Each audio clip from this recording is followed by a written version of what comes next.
अस्सलामुअलैकुम, आप देख रहे हैं होराइजन न्यूज़ एचडी। खबर शामिल करते हैं हड़प्पा से। पुलिस थाना हड़प्पा की जुआ खेलने वालों के खिलाफ कार्रवाई, 6 का मुलजमान गिरफ्तार।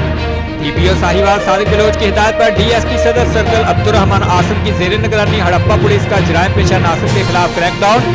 एसएचओ थाना हड़प्पा अख्तर खान, इंस्पेक्टर ने हमरा चौकी इंचार्ज हड़प्पा शकील अहमद एएसआई कार्रवाई करते हुए 6 का मुलजमान जो कि चक 611 इशारे आम के साथ रजकिया ताश जुआ खेल रहे थे गिरफ्तार कर लिया और दाव पर लगी रकम 50,000 रुपए, 8 other motorcycles, 1 other Corolla car बरामद। मुकदमा नंबर 628/21 बजुर्म 5778 एक्ट किमारबाजी थाना हड़प्पा दर्ज। रिपोर्ट मोहम्मद हमार रजा, इंचार्ज मंदगान, होराइजन न्यूज़ एचडी।